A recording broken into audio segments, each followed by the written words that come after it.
Kidney సమస్యలు మాత్రం present అయితే తరచూ ఎక్కువ అవుతున్నాయి. అసలు కిడ్నీ జబ్బులు రావడానికి గల రీజన్స్ ఏంటి? అసలు ఎలాంటి జాగ్రత్తలు తీసుకుంటే మరి ఒక ప్రజలు కానీ ఎవరైనా ఆ కిడ్నీ సమస్యల నుంచి బయట ఎలా పడతారో వాటి గురించి మనతో ఈరోజు డిస్కస్ చేయడానికి డాక్టర్ భూషణ్ రాజ్ గారు, సీనియర్ ప్రొఫెసర్ ఆఫ్ నెఫ్రాలజీ ఇక్కడ మనతో పాటు ఉన్నారు. ఆయన్ని అడిగి తెలుసుకుందాం. Hi sir. Hi, welcome to I dream media. So sir, and recent టైమ్స్లో అయితే మనం ఎక్కువగా ఆఫ్టర్ కోవిడ్ అయితే మన కిడ్నీకి సంబంధించిన జబ్బులు అనేది వేరియస్గా వింటూ ఉన్నాం. ఎందుకు ప్రెజెంట్ సిచ్యువేషన్లో ఇలా జరుగుతుందంటారు? మనిషే పుట్టిన తర్వాత ప్రతి వారికి ఏదో ఒక జబ్బు రకరకాల రూపాల్లో జబ్బులు రావడం అన్నది సహజమే.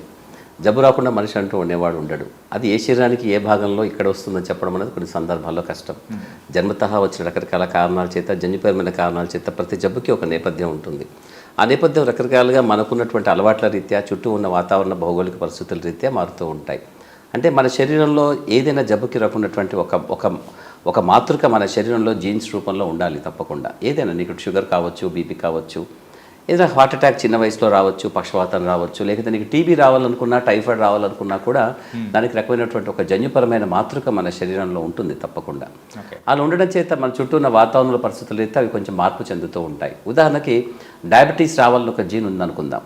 ఒక ఇద్దరు అన్నదమ్ముల్లో పెద్దన్నయ్యకి, చిన్నన్నయ్యకి, ఇద్దరికి, పెద్ద తమ్ముడికి ఇద్దరికి కూడా డయాబెటీస్ రావాల్సిన అవసరం ఉంటుంది. వాళ్ళ జన్యురీత్యా వాళ్ళ అమ్మకి నాన్నకు ఉంది కాబట్టి. అన్నయ్య తన ఆఫీసర్ అయి ఉండి ఒక పెద్ద నగరంలో ఉంటూ కాలు మీద కాలు వేసుకుని కూర్చొని ఏసీ గదుల్లో వేళపాల లేకుండా, సమయపాలన లేకుండా భోజనం చేస్తూ పెద్ద శారీరకంగా అట్టేశ్రమ లేనటువంటి వ్యక్తి అయితే భవిష్యత్తుకి 30-35 ఏళ్ళకి రావచ్చు. చిన్నవాడు ఏదో వ్యవసాయం చేసుకుంటూ ఎక్కడో పల్లెటూరులో మూలకుంటాడు, కాయకష్టం చేస్తూ ఉంటాడు. సమయపాలన ఉంటుంది వాళ్ళకి. కాయకష్టం చేసేవాళ్ళు వాళ్ళకి గ్రామాలలో వాళ్ళు ఎట్లీస్ట్ సమయపాలన పాటిస్తున్నారని మనం అనుకుంటాం. బహుశా వాళ్ళు కూడా బాగా చేసినట్టుగా లేదు గ్రామాలలో. ఇక టీవీలు, ఇంటర్నెట్లో వచ్చేసిన తర్వాత వాళ్ళ ఆరోగ్యాలు సైతం పాడైపోతున్నాయి. అలా కాకుండా ఇలా చూస్తే బహుశా అతను కూడా రావచ్చు కాక, జీన్స్ ఉన్నాయి కాకపోతే 45-50 ఏళ్ళకి వస్తుంది. అంటే కొంచెం మన శరీరంలో జన్యుపరమైన మార్పులు మన అందరికీ, ప్రతి జబ్బు కూడా ఒక నేపథ్యం ఉండాలి. ఉన్నప్పుడు అది మా చుట్టూ ఉన్న వాతావరణాన్ని, మన అలవాట్లను బట్టి మారుతుంది. కాబట్టి మేము చాలామందికి చెప్తూ ఉంటాం, మనిషి యొక్క అలవాట్లు చాలా చాలా ముఖ్యం. అలా అని చెప్పి అంతే అలవాట్లే ఉన్నాయా అంటే నువ్వు చెప్పవచ్చు కాక. మా ఇంటి పక్కన ఒక అబ్బాయి ఉన్నాడు, 25 ఏళ్ళు, వాడికి 2 కిడ్నీలు కూడా ఫెయిల్ అయ్యాయి. పాపం వాడు చాలా మంచివాడు, ఆల్కహాల్ లేదు, స్మోకింగ్ లేదు, బక్కగా ఉంటాడు. పాపం వాడు ఏం లేదు, చదువుకుంటూ అలా ఉన్నాడు. చదువుకుంటూ ఎగ్జామ్ రాస్తూ ఒకసారి కళ్ళు కింద పడిపోతే ఏంటా అని చూస్తే వాడికి 240 బీపీ ఉంది. ఆ బీపీ ఎందుకు వచ్చిందని ప్రశ్నలు చేస్తే 2 కిడ్నీలు ఫెయిల్ అయ్యాయని చెప్పారు. మరి వాడికి ఏం లేదు కదా అని అంటే, వాడికి జన్యుపరమైన నేపథ్యం అనగానే కేవలం మనకి వాళ్ళ అమ్మ నాన్నకు ఉండాలి, వాళ్ళ తాతయ్యకు ఉండాలి, వాళ్ళ బాబాయ్కి ఉండాలి, పిన్నికి ఉండాలి, వాళ్ళ పిల్లలకు ఉండాలి, అలా అని కాదు. వాళ్ళ శరీరంలో మాత్రమే ప్రతిఫలించే ఒక రకమైనటువంటి జన్యు మార్పులు ప్రతి మందికి కూడా పుట్టుతున్నప్పుడు జరుగుతూ ఉంటాయి. అందుకే మనం అమ్మా నాన్నల్ని యథాతథంగా అచ్చుగుద్దినట్టుగా ఉండము. మనకంటూ ఒక ప్రత్యేకతైనటువంటి ఒక విశిష్టత ఉంటుంది, శారీరకంగా కానీ, మానసికంగా కానీ, ప్రవర్తనలో కానీ. అందువల్ల అది మన ప్రవర్తన ఏ విధంగా చుట్టూ ఉన్న వాటిని బట్టి మారుతూ ఉంటుందో, మన జన్యుపరమైన అవకాశాలు కూడా మారుతూ ఉంటాయి అవన్నీ కూడా. సో కాబట్టి అప్పటిదాకా నిద్రాణంగా ఉన్నటువంటి కొన్ని జన్యువులు మన అలవాటు చెడ్డగా ఉంటూ బయటపడే అవకాశం ఉంటుంది. ఉదాహరణకి క్యాన్సర్ ఉందనుకుందాం. క్యాన్సర్ ఉన్న వాళ్ళకి 80-90 ఏళ్ళు వాళ్ళు స్మోక్ చేస్తూ ఉంటారు. వాళ్ళు పెద్దగా అట్టే జబ్బులు ఉండవు, వాళ్ళు బాగానే తాగి ఉంటారు కాదు. అలాగే ఒక 5-6 ఏళ్ళుగా తాగిన వాడికి వెంటనే నోట్లోనో క్యాన్సర్ వస్తూ ఉంటుంది. ఎందుకు వచ్చింది అంటే వాడికి ఆ జీన్ వాడు నిశ్శబ్దంగా నిద్రాణంగా ఉన్నది వాడుకున్నటువంటి స్మోకింగ్ అనే అలవాటు ద్వారా బయటపడుతుంది. సో కిడ్నీ జబ్బులో కూడా ఇటువంటి నేపథ్యం చాలా వరకు ఉంటుంది. మనిషి యొక్క ఆరోగ్యం ఉన్నది మన గర్భస్థ శిశువుగా ఉన్నప్పుడు, గర్భంలో ఉన్నప్పుడు మనం ఏ విధంగా ఉన్నామో దాన్ని బట్టి ఉంటుంది. అయితే మన శరీరంలో చాలా వరకు ఒక రకమైనటువంటి ఒక బరువుని మనం కలిగి ఉండాలి పుట్టినప్పుడు అందరం కూడా. సుమారు 7.5 నుంచి 3.5 కిలోల దాకా అనుకుందాం. దాదాపుగా యావరేజ్ మనం 3 కిలోల దాకా మన అందరం పుట్టినప్పుడు బాగా ఉంటే మన ఆరోగ్యం అనుకుందాం. 2.5 కిలోల కంటే తక్కువగా ఉన్నటువంటి వాళ్ళు కడుపులో గర్భస్థ శిశువుగా ఉన్నప్పుడు తల్లి యొక్క ఆహారంలో కానీ, తను తీసుకున్న మందుల వల్ల కానీ, తన చుట్టూ ఉన్న వాతావరణ నేపథ్యంలో కానీ, భౌగోళిక పరిస్థితుల రీత్యా కానీ, తనకి ఏదైనా ఇన్ఫెక్షన్స్ వచ్చినా, తను ఏదైనా మందులు తీసుకోవాల్సి వచ్చినా పొరపాటున అది శరీరంలో ఉన్నటువంటి అనేక వ్యవస్థలని ప్రభావితం చేస్తుంది. అందులో ఒకటి కిడ్నీ కూడా. దాదాపుగా కిడ్నీ చాలా నిశ్శబ్దంగా చాలా వారాల తరబడి నెమ్మదిగా తయారవుతూ ఉంటుంది. కాబట్టి ఇది చాలా ఎక్కువ సమయం తీసుకుంటుంది కిడ్నీ తయారవ్వడానికి. ఈ క్రమేణా రకరకాల అంశాలు ప్రభావితం చేస్తాయి. చాలా అంటే ప్రెగ్నెంట్ అయిన కొన్ని రోజులకి తనకి ఇన్ఫెక్షన్ వచ్చింది అనుకుందాం, మొదటి 6 వారాల్లోనో 8 వారాల్లోనో, అది కూడా ప్రభావితం చేస్తుంది. ఆ సమయంలోనే శరీరంలో మిగతా అవయవాలు ఏదైతే ఉంటాయో అవయవాలు కూడా ప్రభావితం అవుతాయి. ఉదాహరణకి గుండె కూడా దాదాపుగా గుండెలో ఉన్నట్టు మధ్యస్థంగా ఉన్నటువంటి ఒక గది గోడ ఒక గోడ అదే సమయంలో కిడ్నీ తయారవుతున్న సమయంలో అక్కడ కూడా చిన్న చిన్న రంధ్రాలు అవి కనపడుతుంటాయి. పుట్టినప్పుడు చిన్నపిల్లవాడు పుట్టగానే వాడు గుండెలో రంధ్రం ఉందని చెప్తూ ఉంటారు కదా, అటువంటి సందర్భంలో వాళ్ళ కిడ్నీ యొక్క ఆకారంలో పనితీరులో తేడా వచ్చే పద్ధతులు కూడా ఉంటాయి. సో కాబట్టి కేవలం జబ్బు అనేది ఒకటిగా ఉండదు, జబ్బుకి అనేక తోడైన జబ్బులు కూడా ఉంటాయి, వాటిని కూడా మనం చూసుకోవాలి. కాబట్టి ఇక్కడ గర్భస్థ శిశువుగా ఉన్నప్పుడు వచ్చే రకరకాల జబ్బులు తర్వాత మనం పెరిగిన తర్వాత రకరకాల రూపాల్లో బయటపడుతూ ఉంటాయి. ప్రపంచం మొత్తంలో ఇప్పుడు నువ్వు అడిగినట్టుగా ఏదైనా ఒక జబ్బు ప్రధానంగా వస్తుంది, కిడ్నీ ప్రభావితం చేసి పాడు చేస్తుంది అనుకుంటే మన భారతదేశంలో ఎక్కువగా వయసు రీత్యా మనం చూసుకుంటే వాటిని డివైడ్ చేసుకుందాం. ఒక వయసు రీత్యా ఒక 20 ఏళ్ళ 25 ఏళ్ళ లోపల కొంతమందికి, 50 లోపల, తర్వాత 50 దాటిన తర్వాత, లేదా శతాధిక వృద్ధులుగా ఒక 70 80 ఉన్న వాళ్ళకి అలా మనం మార్చుకుంటే రకరకాల కారణాలు ఉంటాయి. పసిపిల్లల్లో చూస్తే ఇప్పుడు నేను చెప్పినట్టుగా పుట్టుకతో శారీరకంగా వాళ్ళ శరీరం బలంగా లేకపోయినా గర్భస్థ శిశువుగా ఉన్నప్పుడు వాళ్ళ శరీరంలో ఏదైనటువంటి అవకరాలు వచ్చే కార్యక్రమం వాళ్ళ తల్లి ద్వారా కానీ రకరకాల కారణాల చేత కానీ కొన్ని జన్యుపరమైన కారణాలు కూడా అప్పటికప్పటికే వచ్చేస్తాయి. పుట్టుకతో వాళ్ళు ఒక కిడ్నీతో పుట్టడము, 2 కిడ్నీలు ఒకే వైపు అతుక్కొని పుట్టినట్టుగా ఉండడము, లేదా 2 కిడ్నీలు కూడా చాలా మొత్తం వాచిపోయినట్టుగా ఊపిపోయినట్టుగా, రక్తనాళాలు దాంట్లో బాగలేకపోవడము, లేదా మూత్రనాళాలు వ్యవస్థ సరిగా లేకపోవడము, ఇటువంటి కారణాల చేత పుడతారు. పుట్టిన తర్వాత కొన్ని రోజులకే వాళ్ళకి తెలిసిపోతుంది, కానీ పుట్టేశారు కాబట్టి అప్పటికి ఆపరేషన్ ద్వారాను రకరకాల పద్ధతులు కొంచెం బాగా చేసుకుంటాం. కానీ అలా చేసుకున్న పూర్తిగా సంపూర్ణంగా బాగవడం కొన్ని సందర్భాల్లో జరగక కాలక్రమేణా నెమ్మదిగా కిడ్నీ ఫలితం తగ్గి వాళ్ళ కిడ్నీ పాడైపోయే అవకాశం ఉంటుంది. కాబట్టి శారీరకంగా ఉన్న అవకరాలతో పుట్టినటువంటి పిల్లల్లో ఏ కారణం చేతనైనా కూడా వాళ్ళకి కిడ్నీలు పాడయ్యే అవకాశం చాలా చిన్న వయసులో వస్తుంది. అలా కాకుండా పసిపిల్లలకి జన్యుపరమైన కారణాల చేత నెఫ్రోటిక్ సిండ్రోమ్ లాంటి జబ్బులు వస్తాయి. నెఫ్రోటిక్ సిండ్రోమ్ అనేది చాలామందికి తెలిసినటువంటి పదమే. నెఫ్రోటిక్ సిండ్రోమ్ చిన్నపిల్లల్లో మూత్రంలో ప్రోటీన్ అనే పదార్థం చాలా పోతూ కాలక్రమేణా ఎటువంటి మందులకి లొంగకుండా నెమ్మదిగా కిడ్నీ పాడైపోతూ ఉంటుంది చాలా రోజుల తర్వాత.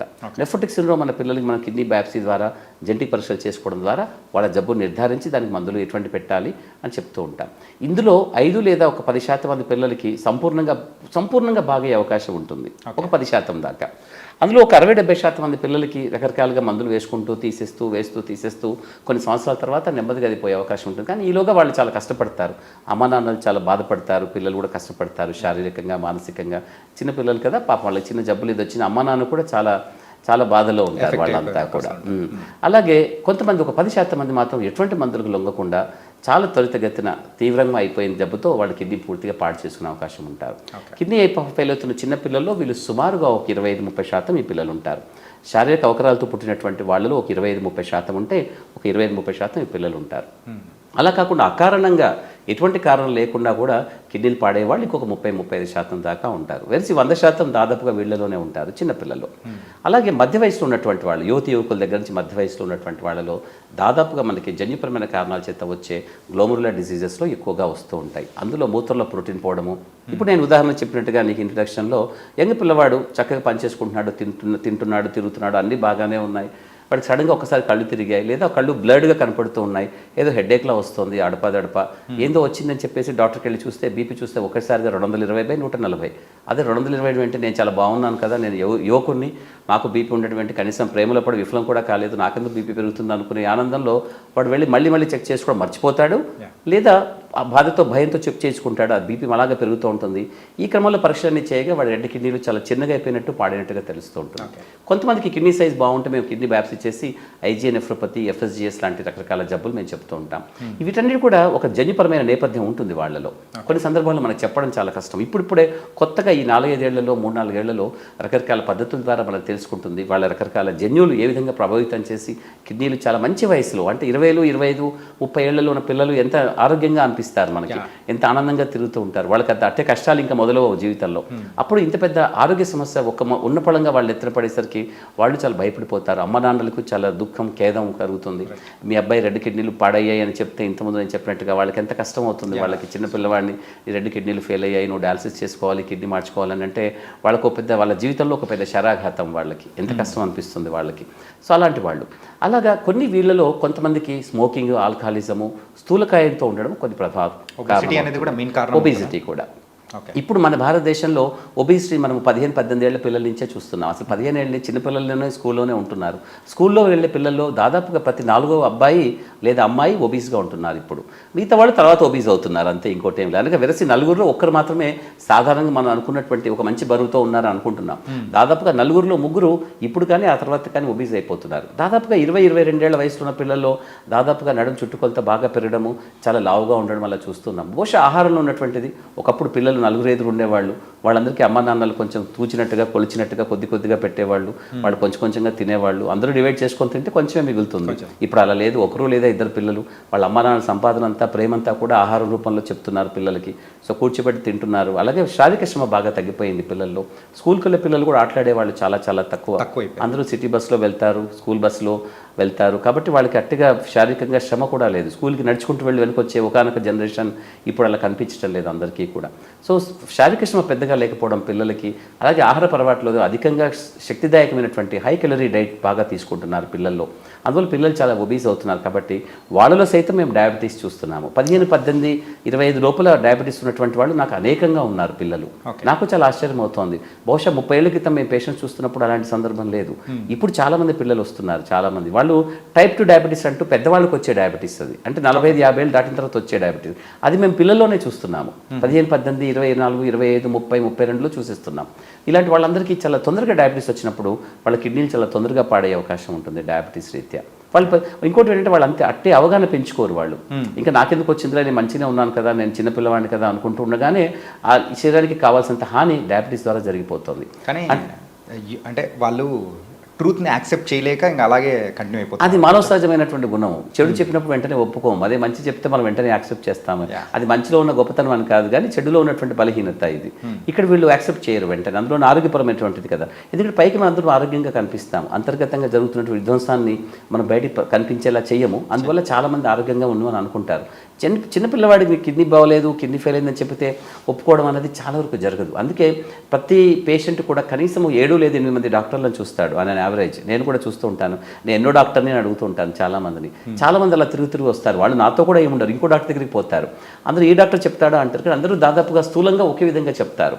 కానీ వాళ్ళకి ఎక్కడ నచ్చింది అనేది వాళ్ళు అక్కడ కంటిన్యూ చేస్తారు, అది వేరే విషయం. కానీ దాదాపు ప్రతి ఒక్కరికి కూడా ఈ డాక్టర్ కాకుండా ఇంకో డాక్టర్ ఇంకైనా మంచి విషయం చెప్తాడా అనుకుంటారు. కానీ సైన్స్లో ఆరోగ్య సమస్యలు బాగా ఎక్కువైనప్పుడు డాక్టర్లు మీకు ఒక మంచి ఏదో ఒక ప్రవచనం లాగానో, ఏదో రామాయణ భారతంలో ఉన్న కథలోని ఒక మంచి నీతి కథలానో, నీతి చంద్రిక లాంటి కథల్లాగా చెప్పరు ఇవన్నీ కూడా. కానీ వాళ్ళది ఎక్స్పెక్ట్ చేస్తారు కొన్ని సందర్భాల్లో.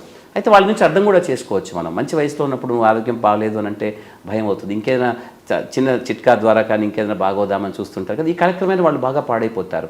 అందుకే యువకులు ఎవరైతే యంగ్ పిల్లలు మా దగ్గరకు వస్తున్నారో వాళ్ళు దాదాపుగా శారీరకంగా బాగా పాడైపోయిన వాళ్ళు అయి వస్తున్నారు ఈ మధ్య. ఎందుకంటే వాళ్ళు కాలాన్ని వృధా చేసుకుంటున్నారు. అనేక కాలయాపన చేసిన తర్వాత నెమ్మదిగా వచ్చి అప్పుడు మేము ఒప్పుకున్న దానికి ఇప్పుడు బాగా పాడైపోయామనో, లేదా కష్టంలో ఉన్నామనో, లేకపోతే అన్కాన్షియస్ అయిపోయి అపస్మారక స్థితిలో వస్తే మాకు తప్పదు కాబట్టి కుటుంబ సభ్యులు మమ్మల్ని దండం పెట్టి ప్లీజ్ చేసేయండి, ఏదో విధంగా చూసేయండి, మేము చాలా సమయం, అప్పటికి వాళ్ళు పశ్చాత్తాపడ్డా కూడా పశ్చాత్తాపంతో సమాజంలో ఏమైనా గుర్తింపు ఉంటుందేమో, కానీ ఇక్కడ మాత్రం గుర్తింపు ఉండదు. శారీరకంగా పాడైపోయి ఉంటారు. సో అందువల్లనే కిడ్నీ జబ్బులకి చాలా చెడ్డపేరు రావడానికి ఇది ఒక ప్రధాన కారణము. అంటే కిడ్నీ జబ్బులు చాలా సులభంగా ఉంటుంది, గుర్తించడం చాలా సులభము, చాలా ఆలస్యమైనప్పటికీ కూడా. అలాగే చికిత్స చాలా సులభంగా ఉంటుంది. ఇప్పుడు ఒకనొక కాలంలో చాలా ఖర్చుతో కూడుకున్నది అనుకున్నా ఇప్పుడు అంతగా ఉండటం లేదు, కానీ తీసుకోవడం చాలా ఆలస్యంగా జరుగుతుంది. కాబట్టి చాలామంది చనిపోతున్నారు. యువకుల్లో చాలా కారణాలు మనం వెతకడం అన్నది కొన్ని సందర్భాల్లో కష్టమవుతుంది, రావడం ఆలస్యం వస్తున్నారు కాబట్టి. అదే సమయానికి వస్తే బహుశా కిడ్నీ జబ్బుకు ఒక పేరు పెడతాము, ఫలానా కారణం చేత మీ కిడ్నీ పాడిందని చెప్తాము, ఆ ఫలానా కారణంకి రకరకాలుగా తోడుగా ఉన్న ఈ జబ్బులని చెప్తాము. ఇది వంశపారంపర్యంగా ఉంటుంది. మీకు కానీ మీ అన్నదమ్ములకి, అక్క చెల్లెలకి, లేదా మీ పిల్లలకి కూడా వచ్చే అవకాశం ఉంటుంది. ఇటువంటి రకరకాల విషయాలు మేము చెప్తాము. ఇంకోటి ఏమిటంటే వాళ్ళు సరైన పద్ధతిలో వాళ్ళు చూసుకోకపోతే వాళ్ళ చదువు కానీ, వాళ్ళు పెళ్లి చేసుకోవడం, పిల్లలు కండము, ఇట్లా రకరకాల అంశాలు ఆ సమయానికి ముడిపడి ఉంటాయి వాళ్ళ జీవితకాలంలో. వాళ్ళు వాటిని కూడా చాలా చిన్నాభిన్నం చేసుకున్నట్టుగా ఉంటుంది. కాబట్టి ఎప్పుడు ఏ సమయానికి ఏం చేయాలని చదువుకుని విజ్ఞత కలిగే డాక్టర్లు చెప్పినట్టుగా విని పాటించడం అనేది చాలా వరకు మంచిది. యంగ్ పిల్లల్లో అది చూస్తాం మేము. మధ్యస్థ వయసులో ఉన్న వాళ్ళు మెయిన్గా కిడ్నీ సమస్యలు ఉన్నాయని తెలుసుకోవడానికి గల సిమ్టమ్స్ ఏమన్నా ఉంటాయంటారా? దాదాపుగా కిడ్నీ జబ్బు చాలా నిశ్శబ్దంగా ఉంటుంది. నిజానికి కిడ్నీ జబ్బు అని కాదు, చాలా వరకు జబ్బులు నిశ్శబ్దంగా ఉంటాయి. కాబట్టి మీరు అనుకుంటుంటారు, మీకు తెలిసిన వాళ్ళలో ఎవరో హార్ట్ క్యాన్సర్ వచ్చిందంటే, కానీ క్యాన్సర్ అప్పుడే 4వ దశలో ఉంది, మొత్తం స్ప్రెడ్ అయిపోయింది అని అంటూ ఉంటారు. అలా మరి ముందెందుకు తెలుసుకోలేదు అంటే, శరీరానికి ఎలా ఉంటుందంటే, శరీరానికి చాలా వరకు ఓపిక చాలా ఎక్కువ, మనిషి మనస్తత్వానికి ఉండదు. కానీ అయితే ఇక్కడ శరీరం ఏం చేస్తుందనంటే, దానికి ప్రత్యామ్నాయంగా ఉన్నటువంటి ఒక పద్ధతుల్ని నీ శరీరానికి ఇవ్వడం ద్వారా దాంట్లో మన శరీరంలో ఉన్నటువంటి రకరకాల ఏదైతే జీవరసాయన ప్రక్రియలు ఉంటాయో ఆ ప్రక్రియలు కావచ్చు, లేదా శారీరకంగా మనం రోజువారీ కార్యక్రమాల కోసం శరీరాన్ని వాడుకునే ప్రక్రియల కోసం కావచ్చు, మనకి చేసేసి అమర్చి పెడుతుంది. అందువల్ల మనం అట్టే తెలుసుకోము. ఉదాహరణకి పెద్ద పేగులో ఒక చిన్న క్యాన్సర్ వచ్చిన వాడికి చాలా రోజులు పడుతుంది, ఎందుకంటే వాడికి ఏ విధంగా కూడా లక్షణాలు బయట కనిపించవు. కిడ్నీ చాలా నిశ్శబ్దంగా పనిచేస్తుంది. ఇప్పుడు మామూలుగా కిడ్నీ పనిచేస్తుందా నీకు అంటే నువ్వు ఏ విధంగా చెప్పగలుగుతావు? నీ కిడ్నీ పనిచేస్తుందా అంటే ఈ మూత్రం పోస్తున్నాం కాబట్టి.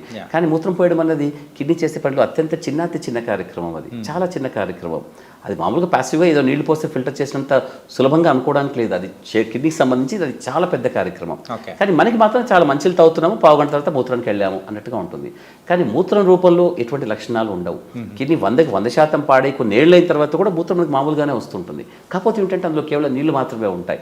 దాంట్లో ఉండాల్సిన విష పదార్థాలు, మలిన పదార్థాలన్నీ రక్తంలో పేరుకుపోతూ ఉంటాయి. అందువల్ల మనకు ఆ విషయం తెలియదు. అయితే వాటి కూడా మన శరీరం ఒప్పుకుంటుంది కొన్ని సంవత్సరాల దాకా కూడా. అందుకే కిడ్నీ జబ్బు అనేది దీర్ఘకాలిక వ్యాధి. అంటే అనేక సంవత్సరాలుగా ఈ జబ్బు అలా అలా అలా అలా ఉంటుంది. ఈ విషయాన్ని చాలామంది అర్థం చేసుకోరు. నాకు ఇప్పుడే వచ్చింది కదా, ఇప్పుడే బాగా చేసుకుంటాము అని ఈ బాగా చేసుకుందాము బలవంతంగా అనుకునే కార్యక్రమంలో వాళ్ళు చాలా వరకు పాడైపోయి ఇప్పుడు 5 ఏళ్ళకో 10 ఏళ్ళకో పోవాల్సిన వాళ్ళు 5-6 నెలలకే పాడు చేసుకొని వస్తుంటారు మా దగ్గరికి కూడా. అంటే అయితే ఆ నెగ్లిజెన్స్ వల్ల ఎక్కువగా ఇబ్బందులు అనేది ఆ విధంగా ఉంటుంది. కాబట్టి మేము చాలా మందికి ఎక్కువ కౌన్సిలింగ్ ఇవ్వాల్సి వస్తుంటుంది. ఒక పట్టాన్ని అందరూ ఒప్పుకోరు. ఉదాహరణకి ఒక చిన్న పిల్లవాడు బాగా చదువుకున్నాడు, ఏదో ఎంట్రన్స్ ఎగ్జామ్లో ఐఐటీలో ఏదో వచ్చాయి, ఐఐటీ ఎగ్జామ్ చాలా టాపర్గా వచ్చాడు, ఢిల్లీ ఐఐటీలో ఎక్కడో వాడికి సీట్ వచ్చేసింది. చాలా ఏళ్ళ క్రితం జరిగిన స్టోరీ, చాలా సందర్భాల్లో చెప్తూ ఉంటాను నేను. ఢిల్లీలో అడ్మిట్ అయిన తర్వాత, జాయిన్ అయిపోయిన తర్వాత వాడికి హోమ్ సిక్ అయిపోయి ఇంటికి వద్దాం అనుకున్నప్పుడు జాయిన్ అయిపోయిన 2 వారాలకే మళ్ళీ ఏపీ ఎక్స్ప్రెస్లోనో తెలంగాణ ఎక్స్ప్రెస్లోనో హైదరాబాద్ దాకా వస్తూ మధుర ఏదో కట్లెట్ తింటాడు, ఇంటికి వచ్చిన తర్వాత వాంతులు చేసుకుంటే కట్లెట్ తిన్నాడు కాబట్టి వాంతులు చేసుకున్నారు వాళ్ళు అనుకుంటూ ఉంటారు. ఆ 2 రోజు 3 రోజు కూడా తగ్గకపోతే ఏమిటంటే డాక్టర్ దగ్గరలో ఉన్న ఫిజిషియన్ చూపిస్తే వాళ్ళు ఏదో కాకతాళీయంగా కొన్ని మందులు ఇచ్చి తర్వాత పరీక్ష చేస్తే అందులో కిడ్నీ బాగాలేదని చెప్పి మా దగ్గరికి వస్తే మేము నీ కిడ్నీ చాలా ఏళ్ళుగా బాగాలేదు అని చెప్తామనుకోండి. వాళ్ళు ఒక్కసారి వాళ్ళ ఇంట్లో వాళ్ళందరికీ ఒక రకమైనటువంటి ఆందోళన. ఒక విధంగా ఎలా తెలిసింది, ఇప్పుడే కదా వాడు అంత పెద్ద ఎంట్రన్స్ ఎగ్జామ్ని వాడు పాస్ చేసిన వాడు అనారోగ్యంగా ఉంటాడని ఏ విధంగా భావిస్తారు. కానీ దాదాపుగా శరీరంలో జరిగే రకరకాల ఆరోగ్యపరమైన విధ్వంసాలన్నిటికీ కూడా ఒక రచన అంటూ ఉండి దాన్ని బయటపెట్టే విధంగా, ప్రతిఫలించే విధంగా మీకు ఆరోగ్య లక్షణాలు, అనారోగ్య లక్షణాలు కనిపించవు మనకి. చాలా జబ్బులకు అలాగే ఉంటుంది. కిడ్నీ జబ్బు మామూలుగా కూడా కిడ్నీలు చాలా నిశ్శబ్దంగా పనిచేస్తాయి. కిడ్నీలు ఏమి గలగలాడుతూ సెలయర్ లాగా ఏమి పనిచేయవు కదా, నీకు ఆ శబ్దం వినిపించడానికో ఆ హడావిడి చేయడానికి. గుండె కొట్టుకోవడం లబ్డబ్ అన్నా తెలుస్తూ ఉంటుంది. మెదడు పెద్ద అట్టే అవసరం లేకపోయినా మనిషి శరీరానికి మెదడు ఉన్నట్టుగా మనం మాట్లాడుతున్నాము, చేస్తున్నాము, ఆలోచిస్తున్నాం కాబట్టి మెదడు పనిచేస్తుందని మనం అనుకుంటూ ఉంటాం. దాదాపుగా అది అట్టే పనిచేయదు కూడా. అయినప్పుడు ప్రతి కాళ్ళు చేతులు కదులుతూ ఉన్నాయి కదా, ఇవన్నీ మనకు తెలుస్తూ ఉంటుంది. కానీ ఆ కడుపు లోపల అంతర్గతంగా ఉన్నటువంటి లివర్ కానీ, కిడ్నీ కానీ, స్ప్లీన్ కానీ, ఇతర అవయవాలు పనిచేస్తున్నాయి మనకి ఎలా తెలుస్తుంది? కాబట్టి చాలా పాడైపోయిన తర్వాత, దాదాపుగా 85-90% పాడైపోయిన తర్వాత కాసిని లక్షణాలతో ఉంటుంది, బయటపడుతూ ఉంటుంది. గమ్మత్ ఏమిటంటే మనకి తెలిసినట్టుగా కేవలం కిడ్నీ ఫిల్టర్ చేసే అవయవం మాత్రం ఒకటే కాదు, రకరకాల ఇతర కార్యక్రమాలు కూడా చేస్తూ ఉంటుంది. అందులో ప్రధానమైనగా కొన్ని హార్మోన్స్ను తయారు చేయడము. దాదాపుగా ఈ కిడ్నీ జబ్బు లక్షణాలలో మీకు ప్రధానంగా కనిపించేది రక్తహీనత. రక్తహీనత ఉన్న వాళ్ళు ఎవరికైనా కూడా ఒక చిన్న యాక్సిడెంట్లో బాగా రక్తం పోయింది అనుకుందాం, వాళ్ళు కూడా కొన్ని లక్షణాలు ఉంటాయి. నీరసంగా ఉంటారు, నిస్సత్వం ఉంటుంది, ఆకలి మందగించినట్టుగా ఉంటుంది, కాస్త నడిస్తే చేస్తే ఆయాసంలా ఉంటుంది. ఇటువంటి రకరకాల లక్షణాలు వాళ్ళకి కనిపిస్తాయి. ఇవే లక్షణాలు వీళ్ళలో కూడా కనిపిస్తాయి. దాదాపుగా ఆడవాళ్ళకి రక్తహీనత ఉండడం అనేది చాలా సహజంగా ఉంటుంది. కాబట్టి మన భారతదేశంలో ఎవరైనా ఆడవాళ్ళు రక్తహీనతతో ఒక డాక్టర్ దగ్గరికి వెళ్ళారనుకోండి, ఒక మంచి అమ్మాయి, ఒక 25-30 ఏళ్ళ ఆవిడ, ఆల్రెడీ 2 పిల్లలు ఉన్నారు, ఎప్పుడో చిన్న పిల్లవాడు ఆల్రెడీ 4-5 ఏళ్ళు ఉండి ఉంటుంది. ఆవిడ ఒక డాక్టర్కి వెళ్ళి రక్తహీనత దగ్గరికి వెళ్ళింది అనుకోండి, ఎప్పుడమ్మా మీ పిల్ల డెలివరీ అయిందంటే 4-5 ఏళ్ళు అయిందండి అని అంటే, అప్పటి నుంచి బాగా తింటున్నట్టుగా ఉండలేదు, నీకు రక్తం తగ్గినట్టుగా ఉంది, ఇవి ఈ మాత్రలు వేసుకో అంటారు. అలా మాత్రలు వేసుకుంటూ కొన్ని నెలలు, సంవత్సరాలు గడుస్తుంది, రక్తం మాత్రం ఇంప్రూవ్ కాదు. చాలా ఏళ్ల తర్వాత ఆమె శారీరకంగా దుర్బలంగా అవుతోంది, శరీరం కుచించుకుపోతుంది, శుష్కించుకుపోతుంది, కండరాలన్నీ చిన్నగా అయిపోతున్నాయి, పోన్లాగా అయిపోతుంది, ఎముకల గుడిలా తయారవుతుంది. ఏంటో నెమ్మదిగా ఆమెకు ఆకలి కూడా తగ్గుతుంది, ఆయాసంలా అనిపిస్తుంది, నీరసంగా ఉంది, వామిటింగ్స్ వచ్చినట్టుగా పొద్దున లేవగానే వాంతి వచ్చినంత పని అవుతుంది తనకి. ఏంటా అని తీరా చూసే పరీక్షలు వాళ్ళకి అందులో కనపడుతుంది, 2 కిడ్నీలు కూడా పాడయ్యాయి చాలా సంవత్సరాలుగా అనేసి. అలా జరుగుతూ ఉంటుంది. ఇవన్నీ కూడా లక్షణాలు రక్తహీనతకు సంబంధించినవి. కిడ్నీ అని చెప్పడానికి అక్కడ ఏమి ఉండదు, కానీ కిడ్నీ చాలా పరోక్షంగా రక్తహీనత ద్వారా దాని లక్షణాలు కనపడుతూ ఉంటుంది. ఇందులో నేను ఇంకో భాగం కూడా చెప్పాను, కండరాలు శుష్కించుకుపోతున్నాయి, ఎముకల గుళ్ళ తయారవుతుంది. ఎముకలు కూడా చాలా మెత్తగా అయిపోయి నెమ్మదించి సరిగ్గా పనిచేయకుండా నొప్పిగా కనపడుతూ ఉంటాయి. ఎందువల్లంటే కిడ్నీలో తయారయ్యే విటమిన్ డి అనే హార్మోను మనకు తెలుసు విటమిన్ డి సూర్యరశ్మి ద్వారా వస్తుంది. కానీ సూర్యరశ్మి ద్వారా మనకు ఒక ముడి పదార్థాన్ని ప్రేరేపితం చేస్తుంది. చర్మం పైన ఉన్నటువంటి ఒక ముడి పదార్థాన్ని సూర్యరశ్మి ప్రేరేపితం చేస్తుంది. ఆ ప్రేరితమైనటువంటి ఆ పదార్థము లివర్ ద్వారా వెళ్ళి లివర్లోంచి మళ్ళీ కిడ్నీకి వెళ్ళి కిడ్నీ ద్వారా మన శరీరానికి కావాల్సినటువంటి అసలైన సిసలైన హార్మోన్ లాగా మారుతుంది. ఈ అసలైన హార్మోన్లా మారడానికి ఇంత పెద్ద కార్యక్రమం ఉంది. కానీ సూర్యరశ్మి కావడం అన్నది మనకి చాలా ముఖ్యం. కేవలం సూర్యరశ్మితో అక్కడ ఆగిపోదు కదా, కిడ్నీ లివర్ కూడా ఆరోగ్యంగా ఉండాలి. ఎప్పుడైతే కిడ్నీ బాగాలేదో విటమిన్ డి అనే అసలైన హార్మోన్ తయారు చేసుకోవడం కుదరదు. కాబట్టి అసలైన హార్మోన్ వెళ్ళి అసలైన పని చేయాలి. అది ఎక్కడ పని చేయాలి? ఎముకల్ని బలంగా, కండరాలను బలంగా దృఢంగా పెట్టగలగాలి. సో ఎప్పుడైతే ఈ హార్మోన్ తక్కువగా ఉంటుందో అప్పుడు నిజానికి ఆ రక్త బలహీనతగా అయినటువంటి ఎముకల ద్వారా వాళ్ళ శరీరం కుంటుపడిపోతుంది. అంటే శరీరం శుష్కించుకుపోతుంది. వాళ్ళకంతా కూడా ఎముకలు కూడా లీన్గా అయిపోయి బక్కచిక్కిపోతారు అకారణంగా. అంటే మీరు భోజనం తగ్గించారా అంటే నాకు ఆకలి తగ్గింది కానీ ఈ మధ్య నుంచి నేను అంతకుముందు నుంచే బక్కచిక్కిపోతున్నాను అంటారు. ఇవన్నీ రకరకాలుగా భిన్నంగా ఉన్నటువంటివి.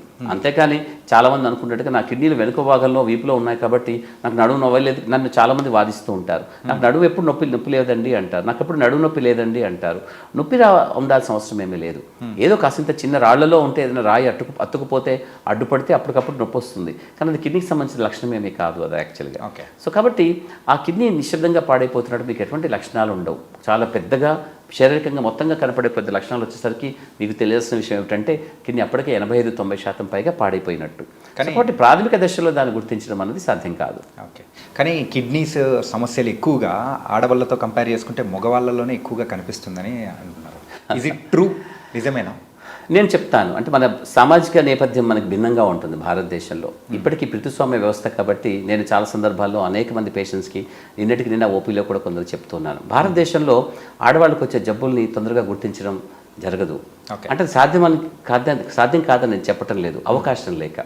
దాదాపుగా మేము చూస్తున్న కాలంలో చాలామంది ఆడవాళ్ళకి మగవాళ్ళకి ఒకే రకంగా జబ్బులు ఉన్నప్పటికీ సరే మగవాళ్ళకి వచ్చి ఎక్కువగానే వస్తాయి అనుకుందాం. ఎందుకంటే బయట తిరుగుళ్ళు ఎక్కువగా ఉంటాయి, వాళ్ళకి స్మోకింగ్ అనే అలవాట్లు ఎక్కువగా ఉంటాయి, ఆల్కహాల్ ఉంటుంది, నీళ్ళంటే బయట తాగరు, ఎక్కువ బయట తిరుగుతూ ఉంటారు. కాబట్టి చీటికి మాటికి మందులు వేసుకోవడం కొంచెం మగవాళ్ళలో చాలా ఎక్కువగా ఉంటుంది. పెయిన్ కిల్లర్స్, యాంటీబయాటిక్స్ ఎక్కువ వేసుకుంటూ ఉంటాయి. ఎందుకంటే నలుగురిలో ఎక్కువ తిరుగుతారు కాబట్టి అదొక కారణము.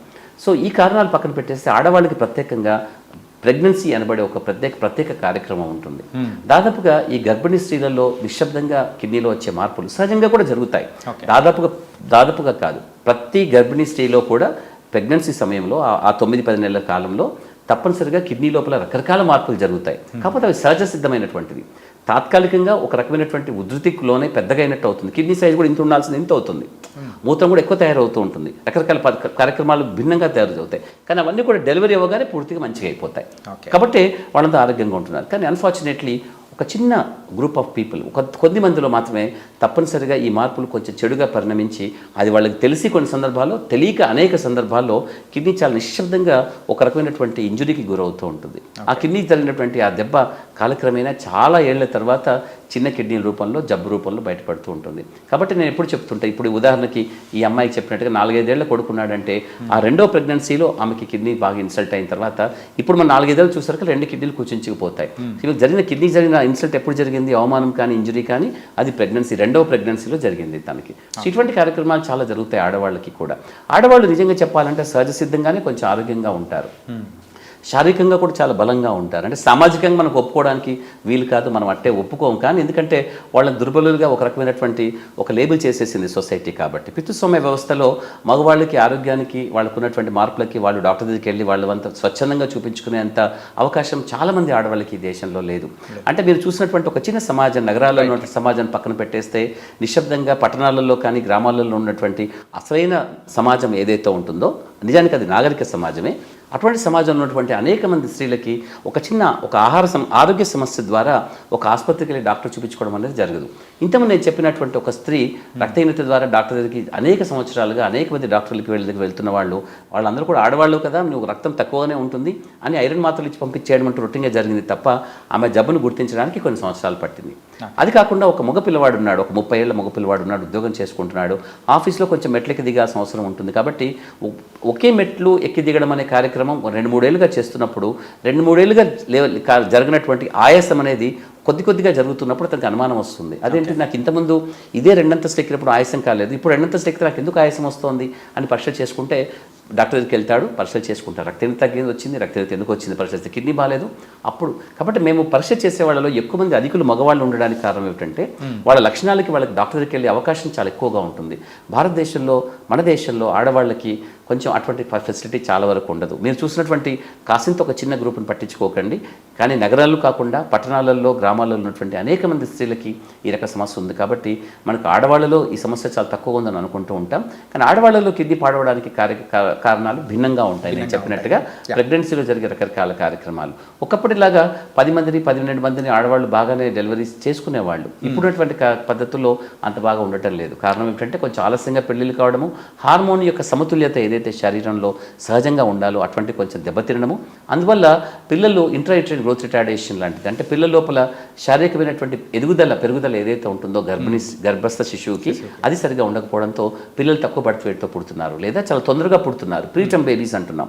ఇటువంటి కారణాల చేత పిల్లలు పుట్టినప్పుడు వాళ్ళలో కిడ్నీకి సంబంధించినటువంటి నెఫ్రాన్స్, అంటే కిడ్నీ పనితనాన్ని సూచికగా నెఫ్రాన్స్ అంటూ ఉంటాం. ఒక యూనిట్ అనుకుందాం, ఒక గోడలో ఉన్న యూనిట్ ఏంటి, ఒక ఇటుక. అలాగే కిడ్నీ లోపల ఫిల్టర్స్ లాగా నెఫ్రాన్స్ అని ఉంటాయి. అది దాదాపుగా 10-15 లక్షలు ఉండాలి ఒక్కో కిడ్నీలో కూడా. దాదాపుగా 7 లక్షలు 8 లక్షలు 9 లక్షలతో పుట్టిన పిల్లలు కూడా ఉంటారు. కాలక్రమేణా వాళ్ళు పెరుగుతూ ఉన్నప్పుడు అది వాళ్ళకి తొందరగా కిడ్నీ పాడయ్యే అవకాశానికి, నేను చెప్పాను కదా, ఒక నేపథ్యం ఏదో ఉండాలి కిడ్నీ పాడవడానికి. జన్యుపరమైన కారణాలు కానీ ఇటువంటి కారణాల చేత కూడా కిడ్నీలు దాదాపుగా మంచి వయసులో ఉన్నప్పుడు 25-30 సంవత్సరాలు ఉండగా వాళ్ళు పాడవడానికి ఎక్కువ కారణం ఉంటుంది. అండ్ కిడ్నీ ట్రాన్స్ప్లాంటేషన్స్ అనేది కూడా జరుగుతూ ఉంది. కాకపోతే ఒక వ్యక్తి ఎక్కువ కాలం డయాలసిస్ చేయించుకుంటూ అలా ఉన్నాడంటే ఎంతకాలం అని అట్లా చేయించుకుంటూ ఉండగలుగుతాడు? ప్రపంచంలో దాదాపుగా 50 సంవత్సరాల పైగా డయాలసిస్ చేసుకుని ఉన్న వాళ్ళు ఉన్నారు. ట్రాన్స్ప్లాంటేషన్ 50-56 సంవత్సరాలు చేయించుకొని బతికిన వాళ్ళు కూడా ఉన్నారు. ఒకనొక వ్యక్తికి దాదాపుగా కడుపులో ఉన్నటువంటి కిడ్నీ తన 76-78 ఏళ్ళకి చనిపోయిన కాలానికి కడుపులో ఉన్న కిడ్నీ యొక్క వయసు దాదాపుగా 104-106 సంవత్సరాలు. అంటే అంత పాత కిడ్నీ చాలా ఏళ్ళుగా అతను పనిచేసి. ఇదంతా ఎందుకు చెప్తున్నా అంటే అందరికీ ఇలా జరుగుతుందని కాదు, నేను చెప్పిన విషయాన్ని తప్పుపట్టాల్సిన అవసరం లేదు. ఎందుకనంటే ప్రపంచంలో అది సాధ్యమైంది. అందరికీ అది సాధ్యమవుతుందా అంటే ఎవరెస్ట్ ఎంతమందికి ఎక్కుతారు, ఒలింపిక్స్లో ఎంతమంది గోల్డ్ మెడల్స్ వస్తాయి, చాలా తక్కువ. అలాగా అది కాదని చెప్పడం లేదు. అసాధ్యమైంది ప్రతి ఒక్కరు సుసాధ్యం చేసుకోగలుగుతారా అంటే అది వాళ్ళ యొక్క ఆలోచన పద్ధతి సరళిని బట్టి ఉంటుంది. ఒక మంచి కానీ చెడు కానీ అనేది భిన్నంగా ఉంటాయి నేపథ్యాలు. కాకపోతే అది మంచిగా పరిణమిస్తుందా చెడుగా పరిణమిస్తుందా చెప్పుకోవడానికి వాళ్ళ ఆలోచన ఏ విధంగా ఉన్నది చాలా ముఖ్యం. జబ్బు అందరిలో ఒకటే, ఒకే జబ్బుతో 5 రోజులు చనిపోయిన వాళ్ళు ఉన్నారు, 50 ఏళ్ళు ఆ జబ్బుతో బతికిన వాళ్ళు కూడా ఉంటారు. మధ్యలో చాలామంది వస్తూ పోతూ ఉంటారు. రీజన్ ఏమిటంటే వాళ్ళ ఆలోచన సరళి మారిపోతూ ఉంటుంది. ఒక జబ్బు చెప్పగానే వాళ్ళు డిప్రెషన్కి వెళ్ళిపోయి బాధపడిపోయి ఇంకా నాకు అయిపోయింది జీవితం అనుకుని బాధలో ఉంటారు. నిజానికి ఆ జబ్బు కంటే వాళ్ళకి ఆలోచన విధానం వాళ్ళకి ఎక్కువ హాని చేసినట్టుగా అనిపిస్తుంది. నేను నా పేషెంట్స్ అందరినీ సహజంగా తిడుతూనే ఉంటాను. ఎందుకంటే జబ్బుని మీరు పెద్దగా గొప్పగా ఊహించకండి. జబ్బు రాకపోతే మనుషులకి ఇంకే విధంగా ఉంటుంది, అంతా ఒకే విధంగా ఉండడానికి మనిషి జీవితం అంత సులభమైనటువంటిది ఏమి కాదు. ప్రకృతిలో ఉన్న ఏ జీవి అయినా సరే వెళ్ళిపోవడానికి రకరకాల కార్యక్రమాలు ఉండాలి. కానీ మనిషి అనే జీవి మాత్రం కోటానుకోట్లుగా సృష్టించుకునే అవకాశం వచ్చినప్పుడు దాన్ని తగ్గించుకునే అవకాశం కూడా ప్రకృతి కొంచెం తయారు చేస్తుంటుంది. దాంట్లో ఒక మృత్యు అనేది ఒకటి. మృత్యు అనేది సహజ సిద్ధంగా కూడా ఉండడం అనేది కావాలి, లేదా కేవలం ఏదో ప్రకృతి వైపరీత్యాల ద్వారా వచ్చింది, దానివల్ల వచ్చి యాక్సిడెంట్ల ద్వారా రూపంలో వచ్చింది, అది అక్కర్లేదు కదా. అవి కూడా జరుగుతుంటాయి దురదృష్టవశాత్తు. కానీ సహజ సిద్ధమైన శరీరానికి సహజంగా ఉండే జబ్బులు కూడా సహజమైనవని అనుకోవాలి. ఎందువల్ల అని అంటే అది ఒక భాగం కాబట్టి. మనం పుట్టినప్పుడు పసికందు నుంచి మనం బాల్యంలోంచి యవనంలోంచి మనం ముసలితనం దాకా వెళుతున్నటువంటి పద్ధతిలో కార్యక్రమమైన శరీర మార్పులు ఎలా వస్తాయో శరీరంలో రకరకాల మార్పులకు అనుగుణంగానే శరీరం తయారు చేయబడింది. మనం వాడుకోవడం అనేది వాడుకోవాల్సిందే. కానీ వాడుకోవడానికి ఒక పద్ధతి తప్పినప్పుడు లేదా అందుకే జీన్స్ అని చెప్తూ ఉంటాను నేను. జన్యువులు మనకు అన్ని మారిపోతూ ఉంటాయి. నిజానికి మనం అంటూ ఉంటే ఆ జన్యువుల యొక్క నేపథ్యమే. మనకు మంచి పాట పాడేవాళ్ళు ఉంటారు, ఆటలు ఆడేవాళ్ళు ఉంటారు, కొందరు అందంగా ఉంటారు, కొందరు కురూపిగా ఉంటారు, కొందరు డ్యాన్స్ చేసేవాళ్ళు ఉంటారు, రచయితలు ఉంటారు, కవులు ఉంటారు, జ్ఞానవంతులు ఉంటారు, మేధావులు ఉంటారు, పరమ అమాయకంగా ఉన్నవాళ్ళు ఉంటారు. ఈ మనస్తత్వాలు అన్నిటికీ కూడా నేపథ్యం జీన్స్లో ఉంటుంది ఎక్కడైనా కూడా. సో వీటికి ప్రభావితం చేసేవి మన అలవాట్లు. కాబట్టి జబ్బులు ఏ రూపంలో వచ్చినా కూడా మన ఆలోచన సరళి చక్కగా ఉంటే, అవును ఇది నా శరీరానికి కావాల్సింది నాలో రాసుంది, అవును, నీకు ఒక మంచితనాన్ని ఇచ్చినప్పుడు దాన్ని ఒప్పుకుంటున్నావు కదా, శరీరం అదే శరీరం కొంచెం చెడు కూడా ఇచ్చినప్పుడు దాన్ని ఒప్పుకోవడంలో వచ్చిన కష్టం ఏమిటి? ఒక 6 అడుగులు అందగాడు ఉన్న పిల్లవాడు నగరికి వచ్చినప్పుడు నేను ఇంత బాగా ఉన్నాను, హ్యాండ్సమ్గా ఉన్నాను, నాకెందుకు ఈ కిడ్నీ జబ్బు వచ్చింది, నాకేం చెడు అలవాట్లు కూడా లేవు అని బాధపడి ఏడుస్తున్నప్పుడు నేను చెప్తాను, ఇదే శరీరాన్ని నీకు బాగా ఇచ్చినప్పుడు వాడుకొని మంచి అనుకున్నప్పుడు ఈ చెడు కూడా ఇచ్చినప్పుడు దీన్ని చెడ్డగా అనుకోవడానికి నీకు అవకాశం ఎక్కడ ఉంది? దాన్ని కూడా ఒప్పుకుంటే నువ్వు ప్రశాంతంగా ఉంటావు. జబ్బును ఒప్పుకోకపోవడం ద్వారా చాలామంది చాలా తప్పు చేస్తారు. అంత సులభం కాదు, నేను చెప్పినంత సులభం కాదు, నేను ఒప్పుకుంటాను. కాకపోతే ఏమిటంటే ఏదో ఒక రోజులో దాన్ని ప్రశాంతంగా ఒప్పుకున్నప్పుడు తర్వాత జీవితంలో ఉన్నటువంటి ఒక అశాంతిని మనం పూర్తిగా తీసేసినట్టు అవుతుంది. తర్వాత కార్యక్రమం ఏం చేయాలనేది ఇప్పుడు మనం ఆలోచిస్తాము. సో కిడ్నీ జబ్బును ఒప్పుకున్న తర్వాతే మనం డయాలసిస్ అని ఉంటుంది. అయితే చాలామంది డయాలసిస్ చేసుకోవాలనగానే ఇంకా వాళ్ళకి ఉదాహరణలన్నీ వచ్చేస్తుంటాయి. ఫలానా వ్యక్తి డయాలసిస్ చేసుకుంటే 3 నెలలకే పోయాడు, ఇంకో వ్యక్తి 3 ఏళ్ళకి పోయాడు, అతను నేను చూశాను ఎముకల గూడులా ఉన్నాడు, అతను బాగలేడు, అతను నాతో చెప్పాడు భూతల ప్రత్యక్ష నరకం అంటే మరొకటి కాదు, ఇది డయాలసిస్ అని నాకు చెప్పాడు. అంటే ప్రతి ఒక్కరు వాళ్ళ భావోద్వేగాలతో వాళ్ళకున్న జ్ఞానంతో ఏదో మాట్లాడేస్తారు, కానీ అందులో ఉన్నటువంటి నిజం ఎంత, నిజాయితీ ఎంత అని మనం చూడాలి. కొన్ని సందర్భాల్లో నిజాయితీ ఉండవచ్చు కాక, ఎందుకంటే పాపం వాళ్ళు కష్టాల్లో ఉన్నవాళ్ళు కాబట్టి ఒక్కొక్కరు వాళ్ళ కష్టానికి ఒక్కో రకమైనటువంటి భావోద్వేగంతో ప్రదర్శిస్తారు. కానీ నిజమంతా ఉండాల్సినంత అవసరమేమీ లేదు. ఎందుకంటే ఒకరిద్దరు అభిప్రాయాలు కాదు, కానీ వేలాది లక్షలాది కోట్లాది మంది యొక్క ప్రజల యొక్క వాళ్ళ స్వరూపాన్ని, స్వభావాన్ని, జబ్బు యొక్క స్వభావాన్ని తెలుసుకొని మనం చెప్తాం. కాబట్టి వాటి ఆధారంగా చెప్పేది కిడ్నీ ఫెయిల్యూర్ అన్నది ఒక రకమైనటువంటి శాపగ్రస్త జీవితానికి కారణం ఎప్పటికీ కాదు. కిడ్నీ ఫెయిల్యూర్కి చాలా చక్కటి ట్రీట్మెంట్ ఉంటుంది. ఆ చక్కటి ట్రీట్మెంట్ తీసుకోవడానికి ఫస్ట్ మన ఆలోచన విధానాన్ని మొట్టమొదటిగా దాన్ని మనం సక్రమంగా ఉండేలా పెట్టుకోవాలి. అంటే ఒక పాజిటివ్ థింకింగ్ అనుకుందాం, ఒక సకారాత్మకమైనటువంటి ఆలోచన విధానం ఉండడం అనేది ప్రతి మనిషికి చాలా ముఖ్యం. సో అది చూసుకున్న తర్వాత ఆ జబ్బు యొక్క కథా కమామీషి ఏంటో మనం తెలుసుకోవాలి. ఏ విధంగా వచ్చిందన్నది కొన్ని సందర్భాల్లో అవసరం కూడా లేదు. ఒకవేళ అక్కర్లేదు తెలిస్తే మంచిదే, ఎందుకంటే చాలా వరకు నేను చెప్తాను, చాలా వరకు జబ్బును తెలుసుకోవడము, ఎందువల్ల వచ్చిందో తెలుసుకోవడం అన్నది చాలా చాలా ముఖ్యం. కొన్ని సందర్భాల్లో ఏ జబ్బు చేతనైతే కిడ్నీ పాడైందో ఒకవేళ కిడ్నీ ట్రాన్స్ప్లాంటేషన్ చేసుకుంటే అదే జబ్బు చేత మళ్ళీ కొత్త కిడ్నీ కూడా పాడే అవకాశం ఉంటుంది. కాబట్టి ప్రతి పేషెంట్ కూడా కాలయాపన చేయకుండా ఆ డాక్టర్ని ఈ డాక్టర్ని కలిసి నా కిడ్నీ పాడైందట నేనేం చేయాలి, కిడ్నీ పాడవకుండా నేనేం చేయాలని అడుగుతారు, కానీ కిడ్నీ ఎందుకు పాడైంది, దాన్ని బాగా చేసుకునే అవకాశం మొదట్లో ఉండిందా, ఇప్పుడు నాకు కిడ్నీ పాడైంది ఏందో కారణం చెప్పి నాకు బాగా చేసే అవకాశం ఉంటుందని మాత్రం ఎవరు అడగరు. అంటే ప్రతి ఒక్కరికి పాస్ అవ్వాలని ఉంటుంది, కానీ కష్టపడి చదవాలని ఉండదు. అదే కదా కష్టం అయిపోతుంది. సో కాబట్టి మీరు కారణం ఏంటో తెలుసుకోవడం అనేది చాలా ముఖ్యం. కాబట్టి సమయానికి డాక్టర్ దగ్గరికి వెళ్ళడం. కానీ దురదృష్టవశాత్తు మన సమాజంలో దాదాపుగా అందరూ మాకున్న ఇక్కడున్నటువంటి పరిస్థితుల్లో 80% మంది చాలా ఆలస్యంగా వస్తారు. అంటే అప్పటికి కాలాతీతం అయిపోతుంది, వాళ్ళకి చాలా కారణం తెలుసుకునే అవకాశం కూడా మాకు పోతుంది. అటువంటి వారిని మేము కొంతమందిని చూసి వాళ్ళకి కిడ్నీ బయాప్సీ ద్వారా కానీ రకరకాల జన్యుపరమైన మార్పుల వల్ల పరీక్షలు చేసే కానీ ఆ కారణాల చేత వాళ్ళకి కనుక్కోగలుగుతాము. కానీ అది కూడా చాలా ఆలస్యంగానే కొన్ని సందర్భాల్లో. అయినా అటువంటి ఇన్ఫర్మేషన్ ఎప్పటికీ మనకు వృధా కాదు. ఒకటి చెప్తాను, శారీరకంగా మనం చేసుకున్నటువంటి పరీక్ష, రక్త పరీక్ష కానీ, మూత్ర పరీక్ష కానీ, స్కాన్స్ కానీ ఏది కూడా వృధా కావు. దాంట్లో ఉన్నటువంటి అత్యద్భుతమైనటువంటి అంశాన్ని మనం ఏ విధంగానే వాడుకోవచ్చు ఎక్కడైనా కూడా. నేను అది చెప్తుంటాను, నిన్న ఒకరికి చెప్తున్నాను, బాధలో ఉన్నటువంటి అమ్మాయికి సమాజంలో చాలామంది మంచివాళ్లే ఉంటారు, నిజానికి అందరూ మంచివాళ్లే ఉంటారు.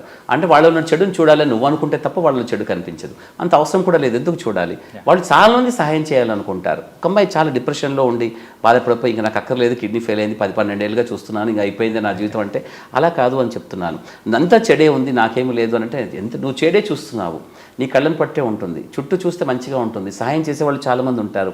సహాయం తీసుకోవడానికి నీకున్నటువంటి అర్హతను పెంచుకో, అప్పుడు నీకు చాలామంది సహాయం చేస్తారు. అటువంటి గుణం పెంచుకో, నువ్వు నీకు చాలా బాగుంటుంది. కాబట్టి అందరూ నీకు హాని చేస్తారు, వాళ్ళు బాగా చూడలేదు, వీళ్ళు బాగా చూడలేదు, వాళ్ళకి హాని చేస్తారు, ఇలాంటి అనుకునే బదులు వాళ్ళు ఉన్నట్టు మంచి వరకే చూడు, నువ్వు చెడు నీకు సంబంధం లేదు, అలా అనుకుంటే అందరూ చాలామంది బాగుంటారు అలా అని చెప్తున్నాను. కాబట్టి కిడ్నీ ప్రాబ్లం ఉన్నటువంటి వాళ్ళు అనేక సందర్భాల్లో అక్కడక్కడ తిరిగి ఇక్కడ తిరిగి చాలా సమయాన్ని వృధా చేసుకొని కిడ్నీ పాడైందో తెలుసుకోకుండా అక్కడ కష్టపడుతూ ఉంటారు. సో అది చాలా తప్పు జరుగుతూ ఉంటుంది.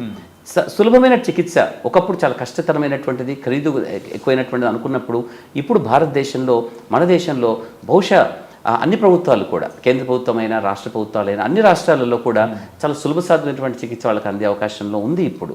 ఒకప్పుడు 30 ఏళ్ల క్రితం మేము చూసినప్పుడు కిడ్నీ ఫెయిల్ అయిన వాళ్ళకి నిజంగా ఒక మరణదండలానే ఉండేది. అది కూడా పాప ఇంత పెద్ద దండననా ఇంత చిన్న వాడికి అనిపించేది. కాకపోతే అప్పుడు వాళ్ళకున్న పరిస్థితుల్లో చాలా తక్కువ మంది మాత్రమే కిడ్నీ ట్రాన్స్ప్లాంట్ చేసుకునేవాళ్ళు, డయాలసిస్ చేసుకోవడం ఫెసిలిటీస్ ఉండకపోయేవి, హడావిడిగా ట్రాన్స్ప్లాంట్ చేసుకునేవాళ్ళు. అయినా చాలామంది బాగున్నారు. నాకు 32 ఏళ్ళు ట్రాన్స్ప్లాంట్ చేసుకున్న వాళ్ళు ఉన్నారు, 30కి ట్రాన్స్ప్లాంట్ చేసిన వాళ్ళు, 28-29 ఏళ్ళు ట్రాన్స్ప్లాంట్ చేసుకుని బతుకుతున్న వాళ్ళు, ఇంకా ఉన్న వాళ్ళు చాలామంది ఉన్నారు. అది సాధ్యమవుతుంది. కానీ సూపర్ సార్. ఏంటంటే మెయిన్గా మీరు చెప్పిన దానిలో అనిపించింది ఏంటంటే కాలయాపన వల్లే మెయిన్గా ఇట్లాంటి ప్రాబ్లమ్స్ నెత్తి మీదకి తెచ్చుకున్న తర్వాతే వస్తున్నారు అని చెప్పేసి. అవును, అది చాలా చాలా ఇంపార్టెంట్ అనే విషయము. కాబట్టి మీరు డాక్టర్ల యొక్క ఒపీనియన్లు తీసుకుంటూ చాలామంది ఒపీనియన్స్ తీసుకొని పోతూ ఉంటారు. ఒక చిన్న గమ్మత్తైన విషయం చెప్తాను. ఇక్కడ నేను దాదాపు 23 సంవత్సరాలుగా రోజు సాయంత్రం 4 గంటల నుంచి రాత్రి 9 గంటల దాకా, అంటే సుమారు ఒక 5 గంటల దాకా అనేక మంది పేషెంట్స్ని చూస్తూ ఉన్నాను. ఒక లక్షల మందిని చూస్తుంటాను. అందులో దాదాపుగా 5-10% తిరిగి నా దగ్గరికి ఎప్పుడు రాలేదు వాళ్ళంతా కూడా. అయితే వాళ్ళందరూ కూడా నాలాగా అనేక మంది డాక్టర్లు తిరుగుతూ ఉంటారు. ఎక్కడో చోట సెటిల్ అయిపోతుంది కాదని నేను చెప్పటం లేదు. అది కేవలం ఒపీనియన్స్ మాత్రమే. ఒపీనియన్స్ తీసుకుంటూ పోయే వాళ్ళు చాలామంది ఉంటారు. వాళ్ళకి పెద్దగా అట్టే లాభం ఉండదు. సరైన విధానంలో, సరైన పద్ధతిలో, క్రమశిక్షణాయుతంగా ఒక చికిత్సా విధానాన్ని గుర్తించి గౌరవించి దాన్ని అవలంబించడం అనేది చాలా వరకు మంచిది. అది చాలామంది చెయ్యరు. అందువల్లనే వాళ్ళు ఏం చేస్తారంటే సైన్స్ చాలా చెడ్డది, సైన్స్ నాకు లాభం చేయలేదు కాబట్టి జబ్బుతో నేను ఇలా పాడైపోయాను అనుకుంటారు. కానీ జబ్బులు నీకు హాని చేయాలనే ఉద్దేశంతో అన్నీ రావు. కోవిడ్ కూడా నేను ఇదే చెప్పాను. కోవిడ్ కాలంలో కోవిడ్ మనం చంపడానికి కష్టగట్టేమీ రాలేదు. మనకి ఎంత మనిషి మేధస్సు ఎంతవరకు పెంచుకుంటాడు. ఒక రకమైనటువంటి ఒక ఎమర్జెన్సీ సిచ్యుయేషన్ నీ జీవితంలో వచ్చినప్పుడు మనిషి ఏ విధంగా తిరిగి ప్రతిస్పందిస్తాడనే విషయాన్ని చెక్ చేయడం కోసం ప్రకృతి అడపదడప కొన్ని పరీక్షలు పెడుతూ ఉంటుంది. ఆ పరీక్షలో నిలదొక్కుకోకపోతే నీ కర్మ అది. సో సైన్స్ రకరకాల అంటే మనిషి సమాజము లాగానే మనిషి శరీరం కూడా రకరకాలుగా అనేక ఆటుపోట్లకు గురవుతుంటుంది. అందులో కొన్ని భాగాలు జబ్బులు కూడా. మనిషి మేధస్సు ప్రపంచంలో అందరిది. ఒక జ్ఞానం ఒకటి సొత్తేమీ కాదు. ఒక జ్ఞానం మొత్తం విశ్వవ్యాప్తమై ఉంటుంది. ఎక్కడో తయారు చేసి మనం వాడుకుంటాం. సెల్ ఫోన్ ఎవరో తయారు చేశారు, ఇంటర్నెట్ ఎవరో తయారు చేశారు. ఎందుకు ఒక అగ్గిపెట్టె ఎవరు కనిపెట్టారో మనకు తెలియదు కూడా. అగ్గిపుల్లతో లేకపోతే ప్రపంచ నాగరికత ఇంత పెరిగేదా? కనీసం ఒక కుండ తయారు చేసుకోవడానికి కూడా మనకి కష్టమే. ఒక పేపర్ కానీ పెన్ను కానీ చూడండి, ఇంత అద్భుతమైనటువంటి మనిషి మేధస్సు సంబంధించినటువంటి అంశాలు ఇవన్నీ కూడా. ఇవన్నీ మందులు కూడా ఎవరో కనిపెడతారు. దాని వెనుక లక్షలాది మంది డాక్టర్లు, శాస్త్రవేత్తలు, వాళ్ళ కృషి, వాళ్ళ శ్రమ, వాళ్ళ మేధస్సు ఉంటుంది. దాన్ని సరిగ్గా వాడుకోవడానికి, సరైన సమయంలో వాడుకోవడానికి మన విచక్షణ మనకి చాలా ముఖ్యం. చాలామంది విచక్షణ ప్రదర్శించరు. ఈ మందులు నాకేదో హాని చేశాయి, మందులు నేను తీసుకోను, ఇంకేదైనా అట్టే కష్టపడకుండా చిట్కా ద్వారా ఇంకైనా బాగుంటుందా అనుకుంటూ ఉంటారు. నేను అదే చెప్తూ ఉంటాను. నేను బహుశా మీరు చదవకుండా పాస్ అవ్వడం అన్నది ఫస్ట్ క్లాస్ రావాలని కోరుకోవడం కాదు, మీరు క్లాస్ ఫస్ట్ రావాలని కోరుకుంటున్నారు. అది ఇంకా చాలా కష్టం. ఎందుకంటే తప్పు కూడా అలాగే. అసలు చదవకుండా ఫస్ట్ క్లాస్ రావాలని కోరుకోవడమే తప్పు. అంటే క్లాస్ ఫస్ట్ రావాలనుకోవడం అనేది అత్యాశ, దురాశ అవుతుంది. సో మనిషి శరీరానికి, అత్యాశకి మనిషి శరీరం స్పందించాల్సిన అవసరం లేదు. ప్రకృతి కాదు, సైన్స్ కూడా స్పందించదు. సో మనిషి ఒక అవసరాన్ని గుర్తిస్తుంది, అవసరాన్ని తీరుస్తుంది. ప్రకృతి అయినా, సైన్స్ అయినా, శరీర ధర్మమైనా కూడా. సో జబ్బుల్ని మనము గుర్తించి వాటిని, శరీరాన్ని గౌరవించి, శారీరక ధర్మాన్ని కాపాడుకుంటూ దాన్ని పాడు చేసుకోకుండా, కేవలం కిడ్నీ ఒక అవయవం మాత్రమే పాడైపోయినప్పుడు కిడ్నీ మాత్రమే పాడైపోతుంది. నువ్వు అనవసరంగా కాలయాపన చేసినా దాన్ని గుర్తించకుండా శరీరం మొత్తాన్ని బాగా జాగ్రత్తగా చూసుకోకపోతే మిగతా అవయవాలు కూడా నెమ్మదిగా పాడైపోతాయి. కాబట్టి మీరు వాళ్ళు గుండె పాడై చనిపోయారని, పక్షవాతం వచ్చి చనిపోయారని, ఇన్ఫెక్షన్ వచ్చి చనిపోయారని, కాళ్ళు చేతులు ఫ్రాక్చర్లు అయి చనిపోయారనేసి, మంచాన పడి పాడైపోయాడని, ఇలాంటి అక్కడికి ఎందుకు చూస్తారంటే అక్కడ పాడైన కిడ్నీ ఒక్కటే కదా. దాని ప్రత్యామ్నాయంగా డయాలసిస్ ఒకటి ఉంది, ట్రాన్స్ప్లాంటేషన్ ఉంది. అయినా వాళ్ళు ఎందుకు పాడైపోతున్నారంటే సమయాన్ని గుర్తించకపోవడము, సరైన చికిత్స వాళ్ళు సరిగ్గా తీసుకోకపోవడము, ఇంకేదైనా ప్రత్యామ్నాయ వైద్య విధానాలు రకరకాల వేలాదిగా మన దేశంలో ఉంటాయి, ప్రపంచం మొత్తంలో ఉన్నాయి, మన దేశం అని కాదు. వాటిని అవలంబించి ఇంకేదైనా తొందరగా తీసుకుందామనే ఒక కాలయాపనలో చాలామంది శారీరక ధర్మాన్ని పాడు చేసుకుంటూ ఉంటారు. కాబట్టి వాళ్ళు డయాలసిస్ చేసుకున్నా, ట్రాన్స్ప్లాంట్ చేసుకున్నా చాలా ఏళ్ళు మనలేరు.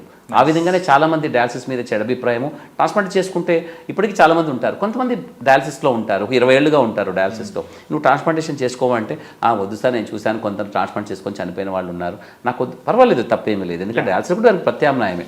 కానీ ఏదో ఒక రోజు అవసరం అవుతుందనుకుంటే మాత్రం ట్రాన్స్ప్లాంటేషన్ అనేది ప్రపంచం మొత్తంలో, ఆధునిక సమాజంలో, ఆధునిక వైద్యశాస్త్రంలో ఉన్నటువంటి అద్భుతాలలో ఒకటి తప్పకుండా ఈ ట్రాన్స్ప్లాంటేషన్. అంటే వేరే అవయవాలతో కంపేర్ చేసుకుంటే కిడ్నీ సక్సెస్ రేట్ అనేది కూడా ఎక్కువగా ఉంది, చాలా ఎక్కువ. మొదటి 1 ఇయర్లో దాదాపుగా 97-98% సక్సెస్ రేట్ ఉంటుంది. తర్వాత 5 ఏళ్లలో దాదాపు 70-75% బాగుంటుంది. అంటే 5 ఏళ్లలో ఒక 25% మంది నిజంగా కిడ్నీ కోల్పోతారు, లేదా కొంతమంది అందులో చనిపోతారు కూడా. వాటిలో కూడా చాలా వరకు మానవ సహజమైనటువంటి కొన్ని తప్పిదాలు మనకు కనిపిస్తూ ఉంటాయి. వాటి కొన్ని సందర్భాల్లో వాటిని సరిచేయలేకపోతాము. అంటే మీ ఎలా ఉంటుందంటే ప్రతి పేషెంట్ కూడా డాక్టర్ అనేవాడు వాళ్ళకి ఎటువంటి కష్టం వచ్చినా కూడా వెంటనే దానికి సమాధానం చెప్పాలి, వెంటనే దాన్ని పూర్తిగా నార్మల్ చేయాలనుకుంటూ ఉంటాడు. నార్మల్ చేయాలనే ఉద్దేశం మాకున్నప్పటికీ కూడా వాళ్ళ శారీరక ధర్మం దానికి సహకరించదు, ఆ విధంగా సహకరించదు. కాబట్టి ఆ మందులు పెద్ద గట్టిగా పనిచేయవు. ఏదో చాలా చాలా టెక్నికల్ ప్రాబ్లమ్స్ ఉంటాయి. చాలా వరకు కూడా టెక్నికల్ అండ్ ప్రాక్టికల్ ఇష్యూస్ వల్ల చాలామంది చనిపోవడం అన్నది కోవిడ్ కాలంలో కాదు, నిత్యకృత్యంగా ప్రతిరోజు కూడా మేము చేస్తూ ఉంటాం. జబ్బులన్నీ మనకి ఏదో హాని చేయడం కోసం కష్టగట్టినట్టుగా మన మీద ఏదో అటాక్ చేసి అలా అనుకుంటే నిజంగా మనిషి వేల సంవత్సరాలుగా మానవ జన్మాది కనిపించకపోయేది ప్రకృతిలో కానీ భూమి మీద కానీ.